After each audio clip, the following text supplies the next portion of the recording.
नमस्कार दोस्तों, मैं हूं सूरज। एक बार फिर से स्वागत है आपके ही अपने यूट्यूब चैनल हिंदी विद सूरज में। तो दोस्तों, आज मैं लेके आया हूं आपके सामने छायावाद की मैराथन। इसमें हम 1 से 2 वीडियो में पूरा छायावाद कवर करने की पूरी कोशिश करेंगे और उम्मीद करता हूं कि छायावाद से बनने वाले प्रश्न ज़्यादा से ज़्यादा इन्हीं वीडियो के माध्यम से आप तक पहुंच सके। तो दोस्तों, आप भी चेक करिए कि आपके कितने प्रश्न सही हो रहे हैं और कितने ही आपके गलत हो रहे हैं। यदि इसमें कुछ नए प्रश्न मिलते हैं तो आप भी उन्हें अपने नोटबुक में ऐड करने की कोशिश करें। तो दोस्तों, ज़्यादा समय न लेते हुए चलते हैं पहले प्रश्न की तरफ।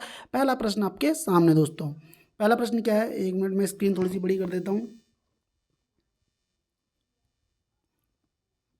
पहला प्रश्न आ रहा है, छायावाद की काल अवधि मानी गई है 1918 से 1938।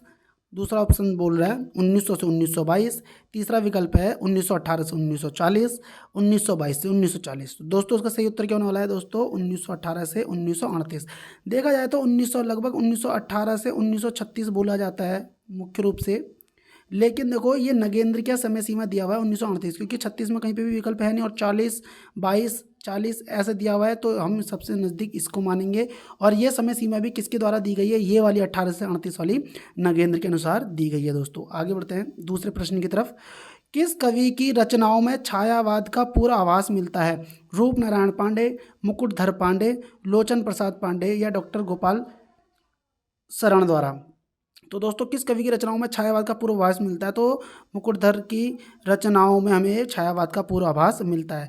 आप सभी जानते हैं, या आपको नहीं पता है तो मैं इसके माध्यम से आपको बताऊंगा कि जबलपुर एक जगह है। जबलपुर दोस्तों, कहाँ है ये? जबलपुर मध्य प्रदेश में। कहाँ पर है? जबलपुर में से एक पत्रिका आती थी, श्री शारदा पत्रिका। कौन सी पत्रिका? शारदा पत्रिका। ठीक है दोस्तों, श्री श्री शारदा पत्रिका। और ये कब की थी? 1920 में। तो 1920 में शारदा पत्रिका में एक लेख निकलता है जिसका नाम था हिंदी में छायावाद। क्या दोस्तों? हिंदी में छायावाद। जो छायावाद लेख निकाला था, वो निकाला किसने था? मुकुटधर पांडे ने। ठीक है, वो लेख किसने निकाला था? मुकुटधर पांडे ने। इसीलिए छायावाद का पूर्वाभास कहाँ से मिलता है? वो श्री शारदा पत्रिका में जो लेख निकला था हिंदी में छायावाद मुकुटधर पांडे का 1920 में, वहीं से छायावाद की आरंभिक विवेचना कह सकते हैं, या फिर छायावाद का पूर्वाभास मिलता है। तो उसका सही उत्तर क्या हो जाएगा दोस्तों? मुकुटधर पांडे। ये मुकुटधर पांडे जो है ना, ये 1895 का जन्म है इनका दोस्तों। ठीक है, 1895 का जन्म है। और ये किसके भाई हैं? लोचन प्रसाद पांडे के। लोचन प्रसाद पांडे के। तो लोचन प्रसाद पांडे का जन्म कब हुआ है? 1886 में दोस्तों। ठीक है दोस्तों, 1886 में हुआ था। मेवाड़ गाथा इनकी बहुत प्रसिद्ध रचना है। साहित्य वाचस्पति इनकी काव्य विनोद साहित्य वाचस्पति लोचन प्रसाद पांडे की उपाधि हैं। और मुकुटधर पांडे को अगर हम देखें तो रामचंद्र शुक्ल ने मुकुटधर पांडे और मैथिली शरण गुप्ता को ही प्रयोक्ता के रूप में प्रयोग किया था। प्रयोक्ता जो बोल रहा हूँ मैं, छायावाद का जनक के रूप में अगर हम किसी को देखते हैं तो रामचंद्र शुक्ल ने मुकुटधर पांडे का ही नाम लिया था। हालांकि प्रिय कवि में उन्होंने सुमित्रानंदन पंत का नाम लिया था, ये याद रखना। प्रिय कवि कौन थे? सुमित्रानंदन पंत थे, है ना। लेकिन शुरुआत इन्होंने मुकुटधर पांडे और मैथिली शरण गुप्त से बोली थी, रामचंद्र शुक्ल ने, छायावाद की। प्रश्न संख्या चल रही है तीसरी दोस्तों। ज़्यादा समय नहीं लेंगे कि एक प्रश्न में, बट कुछ कुछ फैक्ट अच्छे आते तो मैं सोचता हूँ कि आपको बता ही दूँ। केवल सूक्ष्मगत सौंदर्य सत्ता का राग कहकर छायावाद का किसने विरोध किया था? क्या बोल रहा है? केवल सूक्ष्मगत सौंदर्य सत्ता का राग है कहकर छायावाद का विरोध किसने किया था दोस्तों? छायावाद का किसने विरोध किया था? आचार्य शुक्ल ने, महादेवी वर्मा ने, सच्चिदानंद वात्सन अज्ञे ने, या फिर डॉक्टर नगेंद्र ने? तो दोस्तों, उसका सही उत्तर क्या होने वाला है? महादेवी वर्मा ने केवल सूक्ष्मगत सौंदर्य सत्ता का राग कहकर छायावाद का क्या किया था? विरोध किया था। आगे बढ़ते हैं, प्रश्न संख्या 4 में आ रहे हैं। आधुनिक काल की किस काव्य धारा में रहस्यवाद, ठीक है, रहस्यवाद की भावना पाई जाती है? ठीक है, द्विवेदी युग में, प्रगतिवाद में, छायावाद में और प्रयोगवाद में। तो दोस्तों, आपको पता ही होना चाहिए कि रहस्यवाद की भावना किसमें पाई जाती है? छायावाद में पाई जाती थी। अगला प्रश्न देखो क्या बोला है, छायावाद को छायावाद नाम किसने दिया? क्या बोला है दोस्तों? अब एक चीज़ मुझे, अब देखो क्या बोला, आधुनिक काल की काव्य धारा में रहस्यवाद की भावना पाई जाती थी। याद रखना, छायावाद को ही रहस्यवाद भी मुकुटधर पांडे ने कहा था। ठीक है दोस्तों, मुकुटधर पांडे ने क्या बोला था? छायावाद को क्या कहा था? रहस्यवाद कहा था। अब ये प्रश्न देखो, पांचवा प्रश्न क्या बोल रहा है, छायावाद को छायावाद नाम किसने दिया था? प्रसाद ने, निराला ने, मुकुटधर पांडे ने, नामवर सिंह ने। तो दोस्तों छायावाद को जो छायावाद नाम दिया है वो किसने दिया है दोस्तों? मुकुटधर पांडे ने। ठीक है, छायावाद को छायावाद नाम किसने दिया था? मुकुटधर पांडे ने दिया था। लेकिन छायावाद के लिए उसने रहस्यवाद शब्द भी प्रयोग किया था। छायावाद का अर्थ अगर हम बात करें कि छायावाद का जो अर्थ क्या बताया था, तो उन्होंने बोला था रहस्यवाद। अब तुम बोलोगे कि छायावाद को छायावाद नाम किसने दिया? तो मुकुटधर पांडे। अब मैं एक चीज़ बता रहा हूँ, जो श्री शारदा पत्रिका आई थी ना, हिंदी में छायावाद जो लेख आया था, तो तब जाके वो छायावाद नाम का प्रथम प्रयोक्ता कौन है बोलेंगे तो भी क्या होगा? मुकुटधर पांडे। लेकिन अगर हम बात करें कि छायावाद को या छायावाद का अर्थ मुकुटधर पांडे ने क्या माना, तो हम बोलेंगे रहस्यवाद माना था उन्होंने उसका अर्थ। ठीक है दोस्तों, यहाँ पे डाउट हो गया होगा, तो डाउट मैंने उम्मीद है कि आपका डाउट क्लियर कर दिया होगा। मुकुटधर पांडे के अनुसार, मैं फिर से बता देता हूँ कहीं तुम फिर कंफ्यूज हो जाओ। मुकुटधर पांडे के अनुसार छायावाद जो शब्द का प्रथम प्रयोक्ता है मुकुटधर पांडे, उन्होंने छायावाद का अर्थ क्या बोला था? रहस्यवाद बोला था। याद रखना इस चीज को। अब देखो, छायावाद शब्द का प्रयोग रहस्यवाद और पद्धति विशेष के रूप में किसने किया? रामचंद्र शुक्ल, नंद दुलारे वाजपेयी और डॉक्टर नगेंद्र और महादेवी वर्मा। रहस्यवाद और पद्धति विशेष के रूप में किसने कहा था दोस्तों? तो इसका सही उत्तर क्या होने वाला है? रामचंद्र शुक्ल। ठीक है, रामचंद्र शुक्ल ने क्या बोला है? रहस्यवाद और पद्धति विशेष कहा है। और आप याद रखना, चित्र भाषा शैली भी कहा था। चित्र भाषा छायावाद शब्द का प्रयोग इसके रूप में किया है, लेकिन छायावाद का अर्थ शुक्ल ने क्या बोला है? शुक्ल ने छायावाद का अर्थ किस में बोला था? चित्र भाषा शैली। ठीक है, चित्र भाषा शैली भी कहा है दोस्तों, याद रखना। आगे पढ़ते हैं अगले प्रश्न की तरफ। छायावाद को स्थूल के प्रति सूक्ष्म का विद्रोह किस आलोचक ने कहा? नगेंद्र ने, रामविलास शर्मा ने, नंद दुलारे वाजपेयी ने, डॉक्टर देवराज ने। तो दोस्तों इसका सही उत्तर क्या होने वाला है बताइए? इसका सही उत्तर होने वाला है नगेंद्र ने। ठीक है दोस्तों, नगेंद्र ने 1906, नगेंद्र 1906 या 1915, इन दो में से एक ही सन है इनका जन्म का। रामविलास शर्मा तो 1912 है, देवराज 1917 है, नंद दुलारे वाजपेयी 1906 है, नगेंद्र 1915 ही होंगे, कन्फर्म हो गया। ठीक है, 1915 ही होना चाहिए इनका। ठीक है, नंद दुलारे वाजपेयी 1906 है, देवराज 1917 है, रामविलास शर्मा 1912 है। आगे बढ़ते हैं। स्वच्छंदतावाद की विशेषता नहीं है प्रकृति पर्यवेक्षण, प्रेम चित्रण, सौंदर्य भावना, ब्रज भाषा में रचना। तो दोस्तों इसका सही उत्तर क्या होना है? ब्रज भाषा में रचना। स्वच्छंदतावाद मतलब कि देखो, स्वच्छंदतावाद के लिए एक पता, स्वच्छंदतावाद किसका हिंदी अर्थ है? एक प्रकार से रोमांटिज्म, रोमांटिसिज्म। और ये इसका प्रस्तावक कौन थे? तो वुड्सवर्थ थे। ठीक है, वुड्सवर्थ ने रोमांटिज्म के लिए बोला था ना, इसी का हिंदी अर्थ है स्वच्छंदतावाद। अब देखो, वुड्सवर्थ की एक पुस्तक भी थी, lyrical ballads, I think lyrical, कौन सी है? लिरिकल बैलेट्स, जिसका प्रकाशन वर्ष क्या है? 1798 है। ठीक है, 1798 लिरिकल बैलेट्स। आगे बढ़ते हैं। अब देखो क्या बोल रहा है अगला प्रश्न। प्रश्न क्या था? हाँ, दूसरी बात, ब्रज भाषा में एक चीज़ और याद आ गई मुझे। स्वच्छंदतावाद मतलब छायावाद को ना, याद रखना, हिंदी साहित्य का छायावाद को ना खड़ी बोली का, याद रखना, खड़ी बोली का स्वर्णकाल कहते हैं। ठीक है दोस्तों, स्वर्णकाल कहते हैं। अब एक चीज़ समझ के चलना यहाँ पे, देखो सबसे पहले तो हिंदी साहित्य का स्वर्णकाल किसे बोला गया है? ग्रियर्सन द्वारा। याद रखना, हिंदी साहित्य का, पूरे हिंदी साहित्य का स्वर्णकाल भक्ति काल को बोला था उन्होंने, 16वीं और 17वीं सदी को बोला था। याद रखना इस बात को। अब देखो, हिंदी साहित्य का दूसरा स्वर्णकाल, ठीक है, दूसरा स्वर्णकाल किसको बोलते हैं? याद रखना, आधुनिक काल को कहते हैं। आधुनिक काल को हिंदी साहित्य का दूसरा स्वर्णकाल कहते हैं।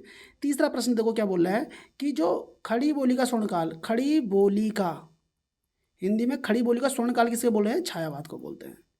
अब मैं मानता हूँ किसको डाउट नहीं रहा होगा, जिसको डाउट रहा होगा तो दोबारा सुन लेना, आराम से आपको क्लियर हो जाएगा। अगला प्रश्न आ रहा है, देखो 9वां प्रश्न है, आंसू किस प्रकार का काव्य है? आंसू सबसे पहले तो समझ लो जेएसपी का है, जेएसपी जयशंकर प्रसाद का है ना, जिनका जन्म कब हुआ है? 1889 में हुआ है इनका जन्म। ठीक है दोस्तों, जयशंकर प्रसाद। लेकिन ये बोल रहा है कि आंसू किस प्रकार का काव्य, मुक्तक काव्य संकलन है और तुकांत काव्य है, प्रबंध काव्य है, इनमें से कोई नहीं है। तो दोस्तों इसका सही उत्तर क्या होने वाला है? मुक्तक काव्य। याद रखना, आंसू देख लेना, याद रखना, विरह काव्य एक प्रकार से, विरह विक्तक काव्य। 133 छंद है इसमें दोस्तों। कितने छंद हैं? 133 छंद हैं। इसका पहला प्रकाशन 1925 में होता है और दूसरा प्रकाशन इसका होता है 1933 में। ठीक है दोस्तों, पहला प्रकाशन 1925 में होता है, दूसरा 1933 में होता है। कितने छंद हैं? 133 छंद हैं। विरह काव्य और मुक्तक काव्य संकलन है। किसका है दोस्तों? ये जयशंकर प्रसाद का है। उम्मीद करता हूँ आपको प्रश्न अच्छे लग रहे होंगे। अगला प्रश्न है, छायावाद में कायिक भावनाओं का पृष्ठपेषण। बहुत अच्छा रहा है। छायावाद में कायिक भावनाओं का पृष्ठपेषण होने की बात किस आलोचक ने मानी? श्याम सुंदर दास, रामचंद्र शुक्ल। तो दोस्तों छायावाद में कायिक भावनाओं का पृष्ठपेषण होने की बात रामचंद्र शुक्ल ने मानी है। दोस्तों याद रखना, कायिक भावनाओं का पृष्ठपेषण होने की बात किस आलोचक ने मानी थी? तो इसका सही उत्तर है रामचंद्र शुक्ल। आगे बढ़ते हैं अगले प्रश्न की तरफ। 11 नंबर का प्रश्न आ रहा है। अभी याद हो, चित्रात्मक भाषा एवं लाक्षणिक पदावली किस युग की काव्य विशेषता है? चित्रात्मक भाषा एवं लाक्षणिक पदावली किस युग की काव्य विशेषता है? छायावाद, प्रगतिवाद, प्रयोगवाद, इनमें से कोई नहीं। तो दोस्तों उसका सही उत्तर होना है छायावाद। अब देखो रामचंद्र शुक्ल ने, याद है, चित्रात्मक भाषा शैली भी कहा था छायावाद को। याद है आपको? अभी आया हुआ ऊपर क्वेश्चन मैंने आपको बताया था। आया क्वेश्चन नहीं आता बट मैंने बताया था आपको, ठीक है। अगला प्रश्न आ रहा है, 12वां प्रश्न देखते हैं। छायावाद की लघुत्रयी में कौन नहीं आता है? ठीक है दोस्तों, क्या बोल रहा है? छायावाद की लघुत्रयी में कौन नहीं आती है या आता है? तो इसमें क्या बोल रहा है? महादेवी वर्मा, रामकुमार वर्मा, माखनलाल चतुर्वेदी, जयशंकर प्रसाद। ठीक है, छायावाद की लघुत्रयी में। तो उसका सही उत्तर क्या जाने वाला है दोस्तों? जयशंकर प्रसाद नहीं जाते हैं। ठीक है, अब एक चीज़ मुझे याद रखना, इसमें देखो माखनलाल चतुर्वेदी में भी मुझे बहुत कन्फ्यूजन है। महादेवी वर्मा, रामकुमार वर्मा है और भगवती चरण वर्मा है। ठीक है दोस्तों, भगवती चरण वर्मा ये जाते हैं कायदे से जो छायावाद के लघुत्रयी हैं। ठीक है, और वृद्धत्रयी में जयशंकर प्रसाद, सुमित्रा नंदन पंत और सूर्यकांत त्रिपाठी निराला जाते हैं। और कवि चतुष्ट की हम बात करते हैं तो फिर चारों आ जाता है। जयशंकर प्रसाद हो गया, सुमित्रा नंदन पंत होगी, निराला जी हो गए, महादेवी वर्मा। ठीक है, क्योंकि जयशंकर प्रसाद किस में आते हैं? वृद्धत्रयी में आते हैं। याद रखेंगे इस चीज़ को। आगे बढ़ते हैं। छायावाद को छोकरावाद की संज्ञा किसने दी है? नगेंद्र ने, भगवान दीन ने, रामविलास शर्मा ने, नंद दुलारे वाजपेयी ने। ठीक है दोस्तों, छायावाद को छोकरावाद की संज्ञा किसने दी थी? याद रखना, भगवान दीन ने दी है छायावाद को छोकरावाद। ठीक है दोस्तों, आगे बढ़ते हैं अगले प्रश्न की तरफ। ठीक है, अगला प्रश्न देखो क्या आ रहा है, 14वां प्रश्न। झरना को छायावाद की प्रयोगशाला का प्रथम आविष्कार किसने कहा? सबसे पहले समझ लो, देखो झरना जो है ना वो जेएसपी की है, जयशंकर प्रसाद की है, 1918 की है। ठीक है, और छायावाद की प्रयोगशाला का प्रथम आविष्कार इसे कहा जाता है। ठीक है दोस्तों, खड़ी बोली में ये नंद दुलारे वाजपेयी ने छायावाद की प्रयोगशाला का प्रथम आविष्कार किसने कहा? नंद दुलारे वाजपेयी ने, सुमित्रा नंदन पंत ने, रामविलास शर्मा ने, रमेश कुंतक मेघ ने। तो दोस्तों इसका सही उत्तर क्या होने वाला है मैं आपको बता देता हूँ। इसका सही उत्तर हो जाएगा ऑप्शन ए, नंद दुलारे वाजपेयी ने छायावाद को, झरना को छायावाद की प्रयोगशाला का प्रथम आविष्कार कहा था। दोस्तों प्रश्न बढ़ते हैं। 15वां प्रश्न आ रहा है, ले चल मुझे भुलावा देकर मेरे नाविक धीरे धीरे पंक्ति के आधार पर किस कवि को पलायनवादी घोषित किया गया है? जयशंकर प्रसाद, सुमित्रा नंदन पंत, निराला, रामकुमार वर्मा। तो दोस्तों ले चल मुझे भुलावा देकर मेरे नाविक धीरे धीरे, ठीक है, ये पंक्ति किसकी थी? तो दोस्तों ये पंक्ति किसकी है बताइए? तो ये पंक्ति होने वाली है आपकी जयशंकर प्रसाद की। ठीक है दोस्तों, आगे बढ़ते हैं अगले प्रश्न की तरफ। 16वें नंबर पर प्रश्न आ रहा है, छायावाद को शक्ति काव्य, ठीक है दोस्तों, छायावाद को शक्ति काव्य के रूप में किसने परिभाषित किया? रामदरस मिश्र ने, राम स्वरूप चतुर्वेदी ने, नंद दुलारे वाजपेयी ने, धर्मवीर भारती ने। छायावाद को शक्ति काव्य किसने कहा था दोस्तों? मैं आपको बताऊँ, राम स्वरूप चतुर्वेदी। मैं से याद क्या रखता हूँ, देखो राम की शक्ति पूजा, निराला की है ना, राम की शक्ति पूजा, देखो राम स्वरूप, लेकिन राम दरस मत रख देना, राम की शक्ति पूजा। ठीक है दोस्तों, राम की, जरूरी नहीं है उस एग्जाम में आपको राम राम वाला ही विकल्प मिले जब क्वेश्चन बन गया है, तो राम की शक्ति पूजा से मैं इसे याद रखता हूँ। प्रश्न संख्या 17 नंबर पर आ रही है, देखो हिंदी की पहली छायावादी कविता मानी जाती है। बहुत अच्छा प्रश्न आ रहा है, देखो हिंदी की पहली छायावादी कविता, जूही की कली, हेमंत, प्रथम प्रभात, झरना, प्रथम रश्मि। अब एक चीज़ मुझे जरा सा बताना दोस्तों, इसमें ये झरना लगा के ना इन्होंने ना क्वेश्चन को ख़त्म कर दिया कायदे से। अगर ये 4 विकल्प होते ना तो हर कोई थोड़ा सा कंफ्यूज हो सकता था, लेकिन झरना बोलते ही इन्होंने क्या कर दिया, प्रश्न को ख़त्म कर दिया। अब यहाँ पे जरा ध्यान देने वाली बात यह है, JSP जयशंकर प्रसाद की देखो याद रखना, जो पहली कविता है ना दोस्तों, पहली कविता वो ये नहीं है, पहली कविता है सावन पंचक। कब की है देखो दोस्तों, सावन पंचक जो थी ना वो 1906 की है, लेकिन ये छायावादी कविता नहीं है, ठीक है। लेकिन उसने बोला कि हिंदी की पहली छायावादी कविता, तो जयशंकर प्रसाद की पहली छायावादी कविता जो थी ना वो प्रथम प्रभात थी, ठीक है दोस्तों। कौन सी थी, प्रथम प्रभात। और ये कब की थी, मैं तुम्हें बता देता हूँ, 1918 की थी। और 1918 होने के साथ ही ये झरना के अंतर्गत संकलित भी थी। किसके अंतर्गत संकलित थी दोस्तों, ये झरना के अंतर्गत संकलित थी। अब देखो जूही की कली हम सबको पता है 1916 की है। कब की है दोस्तों, 1916 की है।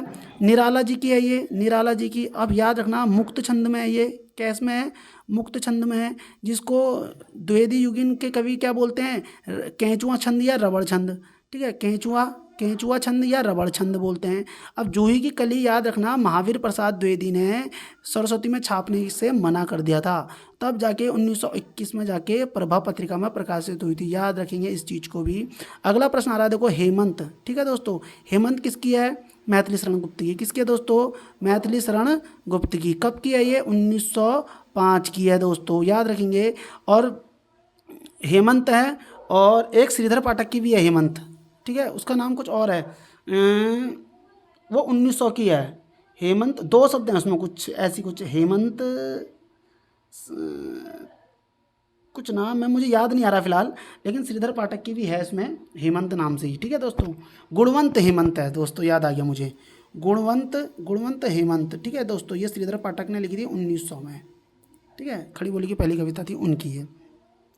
आगे बात करते हैं अगले प्रश्न की तरफ। 18वां प्रश्न देखते हैं। छायावाद को विच्छिद मोती की सी तरलता किसने कहा है। छायावाद को विच्छिद मोती की सी तरलता किसने कहा, पंत ने, निराला ने, जयशंकर प्रसाद ने, नंद दुलारे वाजपेयी ने। विच्छिद मोती, ठीक है दोस्तों, विच्छिद मोती की सी तरलता किसने कहा था, पंत ने, निराला ने, जयशंकर प्रसाद ने या नंद दुलारे वाजपेयी ने। तो दोस्तों इसका सही उत्तर होने वाला प्रसाद ने, ठीक है दोस्तों। प्रसाद ने क्या बोला था इसको, विच्छिद मोती की सी तरलता, छायावाद को। अगला प्रश्न आ रहा है 1900 नंबर पर प्रश्न आ रहा है, स्वच्छंदतावाद का प्रवर्तक शुक्ल ने किसे माना। स्वच्छंदतावाद का प्रवर्तक आचार्य शुक्ल ने किसे माना है, श्रीधर पाठक को, लोचन प्रसाद पांडे को, मुकुटधर पांडे को, रूपनारायण पांडे को। तो दोस्तों इस सबका पता है, श्रीधर पाठक स्वच्छंदतावाद के पहले कवि हैं, शुक्ल ने माना था। अब एक चीज़ और तुम्हें मैं बता दूं, जो दूसरे स्वच्छंदतावादी कवि हैं वो राम नरेश त्रिपाठी हैं, राम नरेश त्रिपाठी, याद रखेंगे दोस्तों, ठीक है।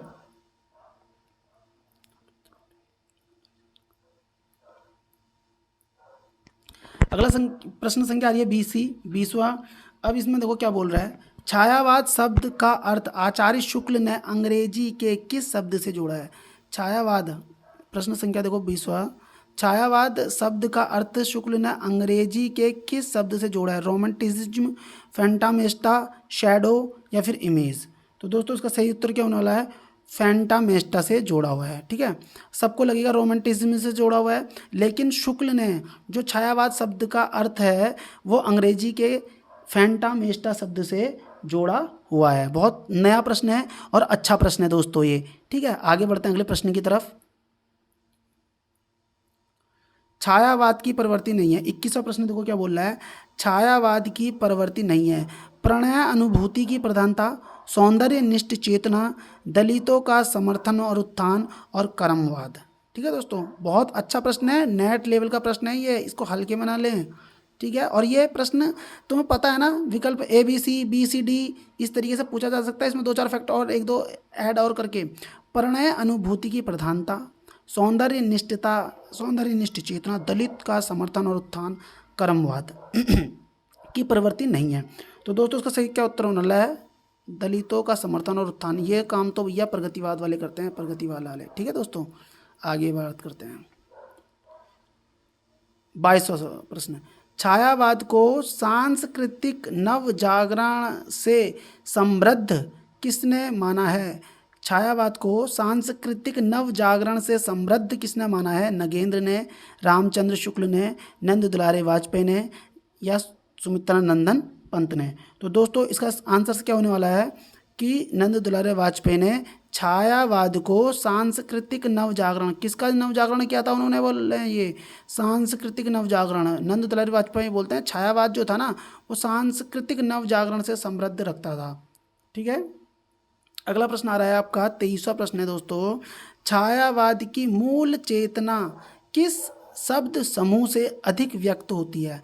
क्या बोल रहा है? छायावाद की मूल चेतना किस शब्द समूह से अधिक व्यक्त होती है? प्रकृति का मानविकीकरण, स्व अनुभूति का साधन, सौंदर्य का संधान, अव्यक्त सत्ता का प्रत्यक्षीकरण।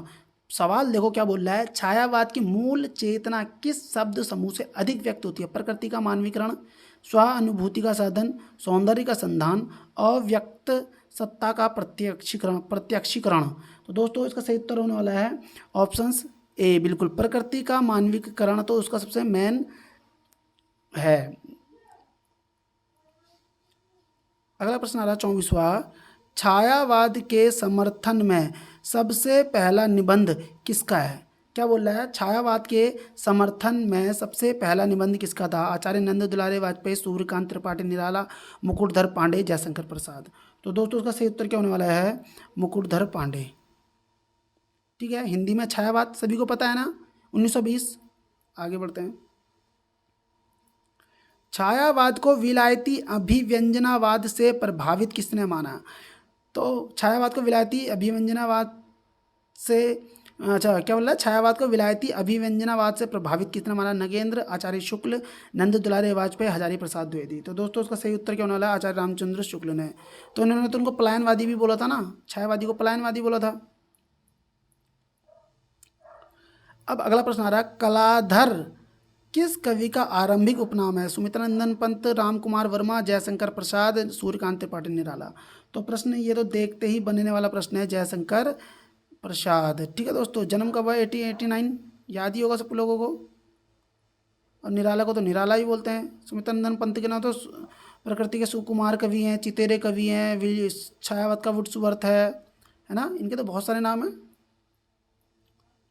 अब देखो, कामायनी को मानव के रसात्मक इतिहास की संज्ञा किसके द्वारा प्रदान की गई? क्या बोल रहा है दोस्तों, कामायनी के रसात्मक इतिहास की संज्ञा किसके द्वारा प्रदान की गई थी? तो प्रश्न अच्छा है ये। आचार्य रामचंद्र शुक्ल, नलिन विलोचन शर्मा, नंद दुलारे वाजपेयी या रामनाथ सुमन। तो दोस्तों इसका सही उत्तर क्या होना है? नंद दुलारे वाजपेयी। यहीं पे आप याद रखेंगे। मैं एक चीज़ और बता देता हूँ आप लोगों को कि कामायनी के संबंध में ना, मानव का रसात्मक इतिहास, ठीक है, मानव का रसात्मक इतिहास तो किसने बोला? नंद दुलारे वाजपेयी ने बोला था। अब देखो इसी के साथ एक चीज़ याद रखना, छायावाद का उपनिषद। ठीक है दोस्तों, छायावाद का उपनिषद किसने बोला? उपनिषद, छायावाद का उपनिषद तो ये बोला था शांति प्रिय द्विवेदी ने बोला था। अगर हम बात करें कि कामायनी को मानव चेतना के विकास का महाकाव्य, मानव चेतना के विकास का महाकाव्य, चेतना के विकास का महाकाव्य किसने बोला? तो डॉक्टर नगेंद्र ने बोला था। याद रखना जो चीज़ें मैं बोल रहा हूँ, मानव चेतना, ठीक है, मानव चेतना के विकास का महाकाव्य नगेंद्र ने बोला था। और आधुनिक सभ्यता का प्रतिनिधि महाकाव्य बोला था नामवर सिंह ने। और रहस्यवाद का पहला महाकाव्य, यहाँ पे देखो इसको समझ लो, कामायनी को रहस्यवाद का पहला महाकाव्य, ये स्टामार्क पॉइंट है भैया। रहस्यवाद का पहला महाकाव्य किसने बोला था? निराला ने। ठीक है दोस्तों, आगे बढ़ते हैं। जयशंकर प्रसाद की किस कृति को ब्रज भाषा से खड़ी बोली में परिवर्तित किया था? याद रखेंगे, समझ में आ गया होगा। ब्रज भाषा से क्या बोल रहा है? ब्रज भाषा से खड़ी बोली में रूपांतरित कर दिया गया था। अगला प्रश्न आ रहा है, देखो ये प्रेम पथिक, कानन कुसुम, झरना, आंसू। तो दोस्तों इसका सही उत्तर क्या होने वाला है? बताइए जरा सा। इसका सही उत्तर हो जाएगा ऑप्शन ए, इसका राइट आंसर हो जाएगा। देखो प्रेम पथिक जो थी ना, पहले ब्रज भाषा में जब आई थी, ये आई थी 1909 में। कब आई थी दोस्तों? 1909 में आई थी। अब जब इसको खड़ी बोली में परिवर्तित किया गया तब ये 1914 में आई थी। याद रखिए ना, खड़ी बोली वाला 1914, ब्रज भाषा वाला 1909। अभी कुछ भी पूछ सकता है आपसे, हमने आपको बता दिया है।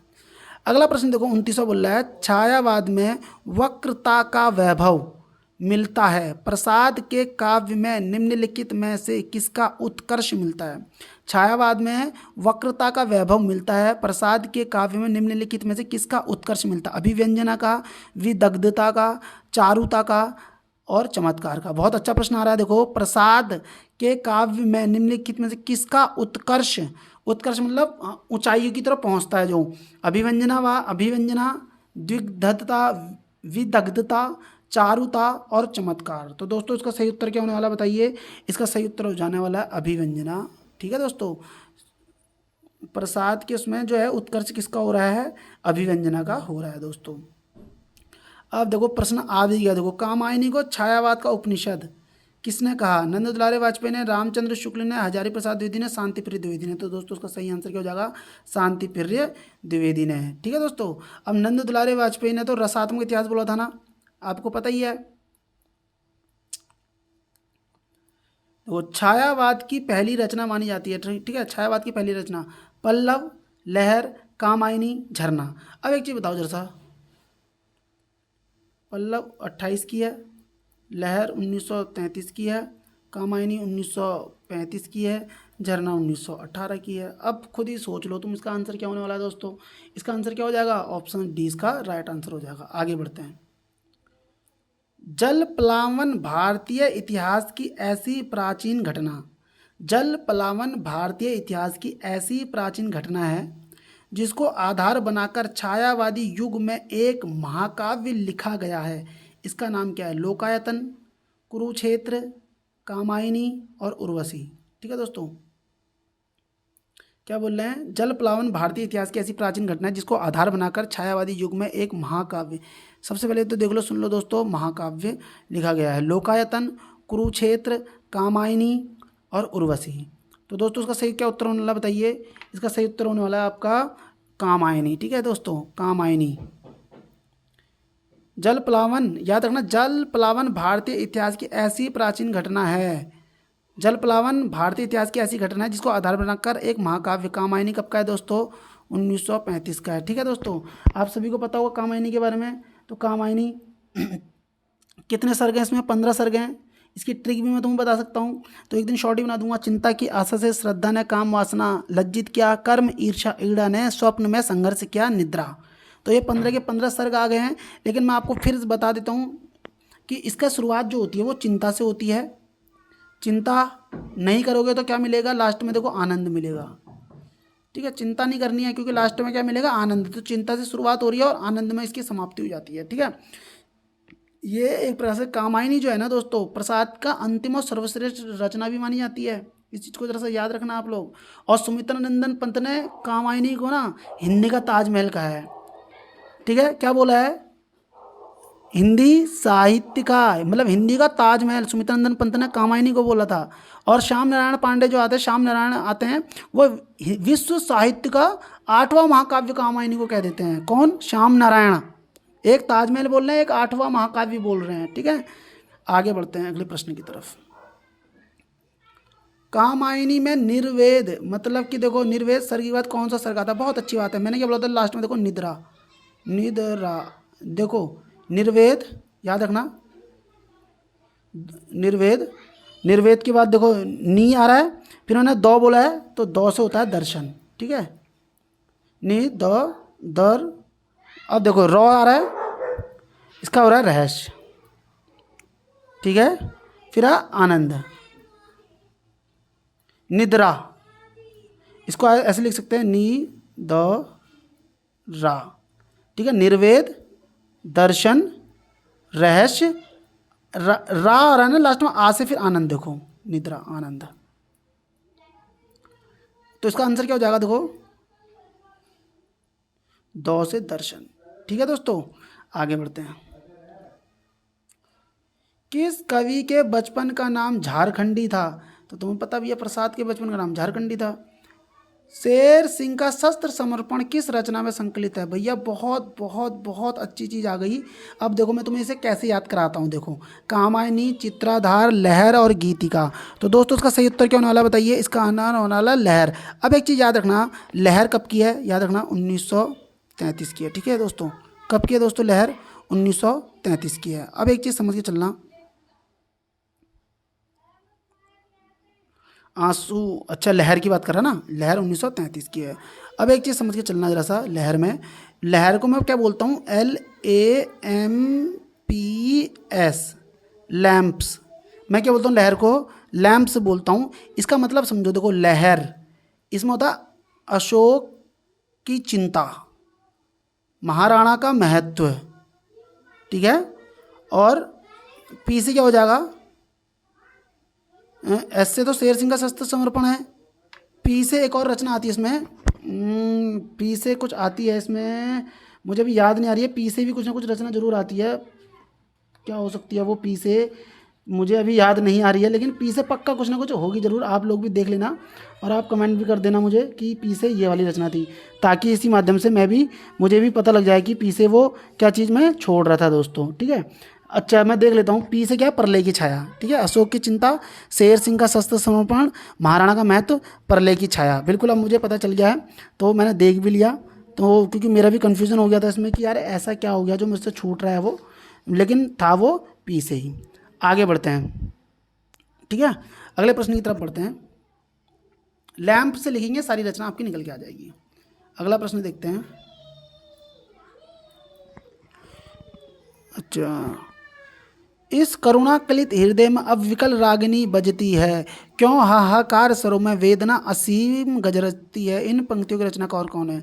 इस करुणा कलित हृदय में अब विकल रागिनी बजती है, क्यों हाहाकार स्वरों में वेदना असीम गरजती है। सुमित्रा नंदन पंत, महादेवी वर्मा, जयशंकर प्रसाद और सूर्यकांत त्रिपाठी निराला। तो दोस्तों ये किसकी है? ये होने वाली है जयशंकर प्रसाद की होने वाली है। अब एक चीज़ मुझे समझ में आ रहा है धीरे धीरे, कुछ चीज़ें मेरे दिमाग से हट रही थी, वो प्रश्न देखते देखते दोस्तों धीरे धीरे वो सब क्या हो रहा है, वापस आने लगा दिमाग में, क्योंकि वो सब निकल गया था ना, तो कन्फ्यूज़न हो रहा था। तो दोस्तों ये किसकी लाइन थी? आंसू की लाइन है ये, आंसू में ये लाइन है दोस्तों। ठीक है, आगे बढ़ते हैं, 50 करते हैं इसको आज।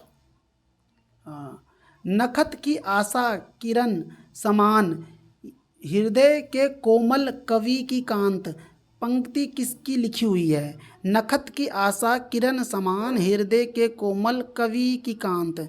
तो दोस्तों जयशंकर प्रसाद, निराला, सुमित्रा नंदन पंत, महादेवी वर्मा। तो दोस्तों इसका सही क्या उत्तर होने वाला है? जयशंकर प्रसाद, शंकर प्रसाद, नखत की आशा। ठीक है, नखत की आशा जयशंकर प्रसाद के साथ।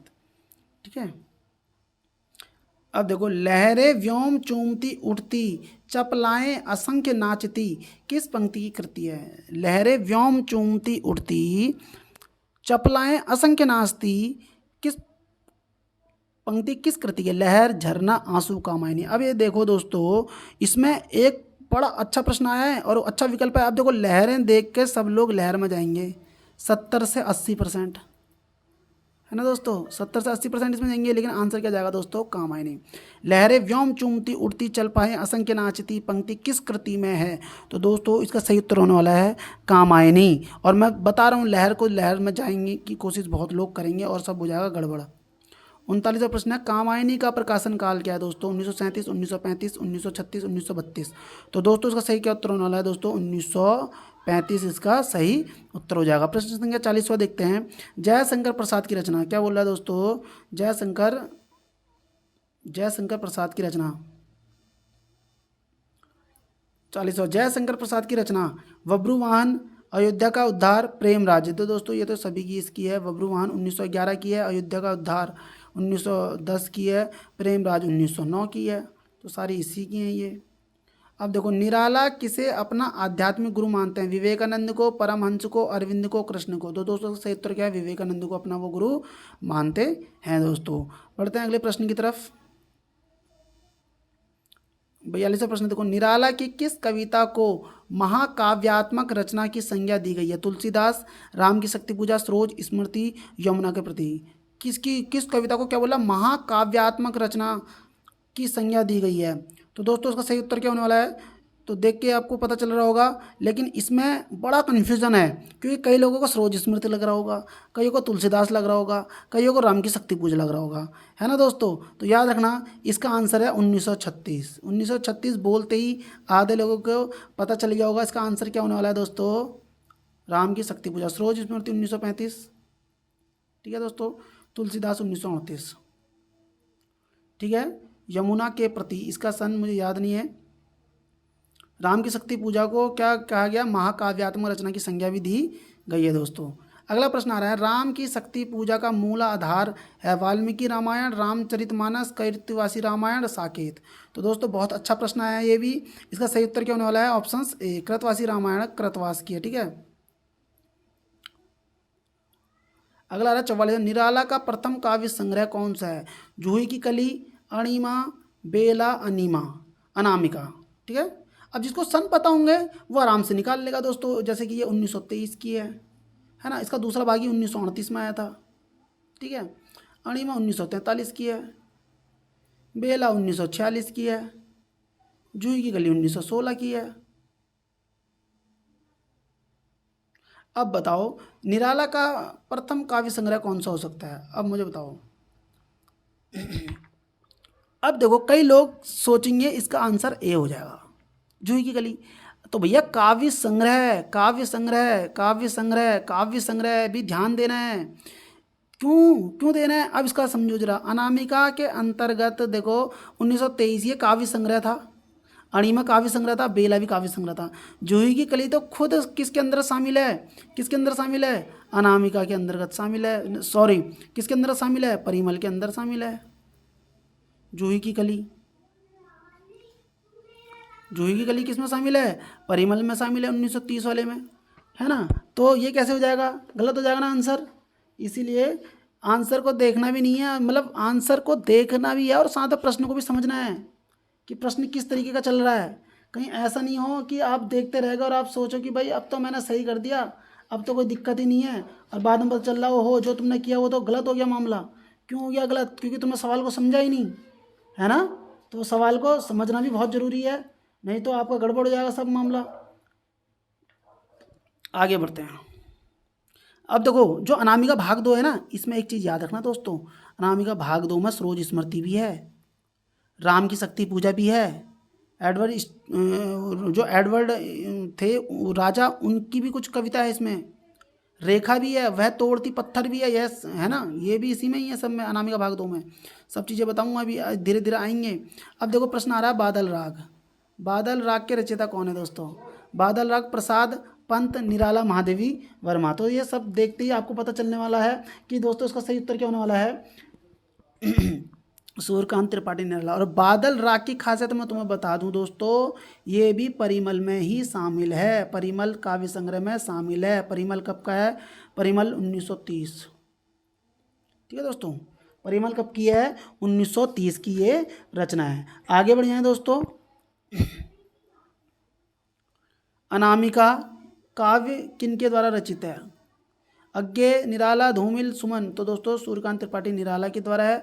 अनामिका 1923 में थी, इसका ही भाग 2 1938 में आता है।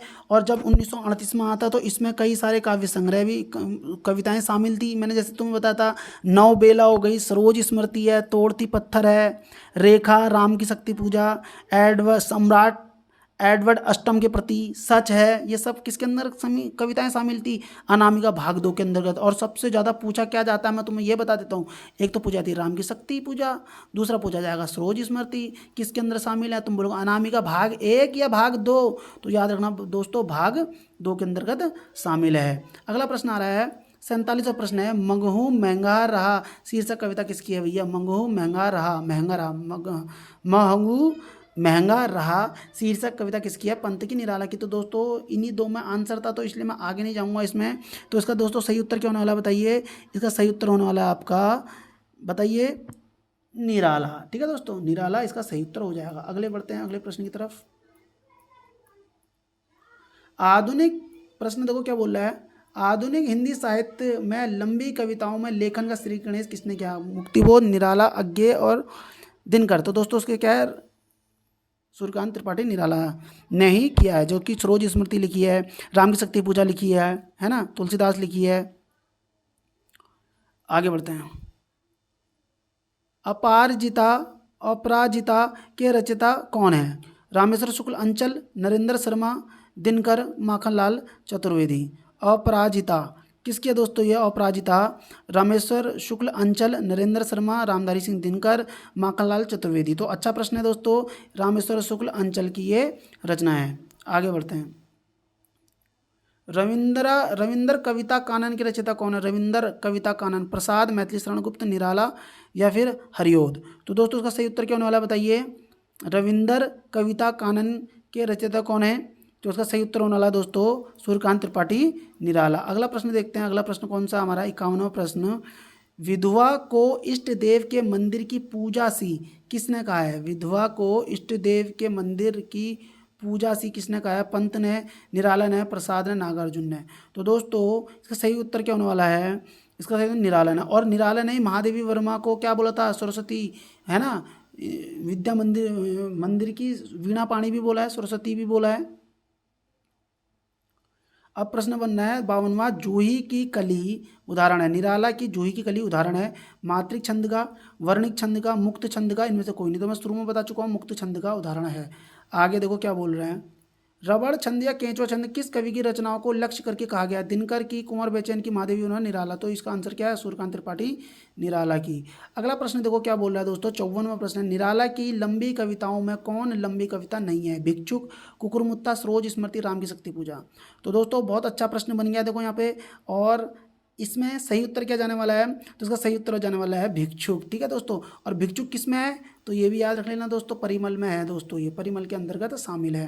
ठीक है। कुकुरमुत्ता 1942 की है ये भी बड़ी है। सरोज स्मृति 1935 की है, राम शक्ति 1936 की। दोनों तीनों क्या है? ये सब बड़ी लंबी कविताएं हैं।